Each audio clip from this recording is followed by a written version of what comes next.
You ever notice how when you read, right, in the book of Genesis, the children of Israel, they went from facing, right, Pharaoh's army coming, right, and got part of the sea, right? They were afraid when they saw Pharaoh's army coming, he parted the sea. The next thing happened, right? They were hungry, right? He fed the manna from heaven. They were thirsty. They were faced with hunger. They were faced with thirst, right? Then they were faced when they got to the promised land, or the foot of the promised land. They were faced with the report about the giants being in the land. The word says that no weapon formed against you will prosper, but God never said that they won't form. We need to know how powerful and important it is for our own faith to see the salvation of God in any present moment, especially when we're faced with the things, with our greatest fears, with the things that make us, in the natural, right? Logically, I should be afraid right now, right? I should be anxious. I should be overwhelmed right now. But no, it's always an opportunity to experience God, and all that does is increase your faith in Him. And what happens when your faith increases in Him? More things can happen, right? You can begin to hear God more clearly, right? God can begin to show you things. It's easier to perceive God in your life.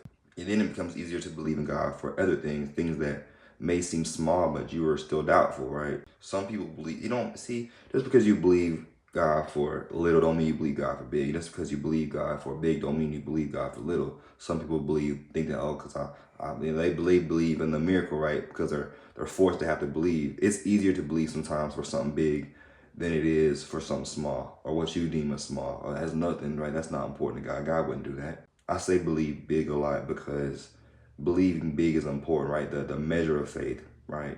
But it is something that still has to grow, and God is the one who controls that growth in your faith. We have to just be willing to believe, but God is the one He's the author and finisher of our faith.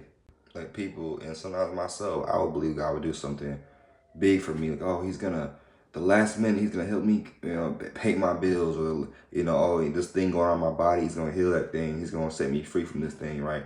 But I wouldn't believe Him for something small. And just like this applies to a lot of things. Small things add up.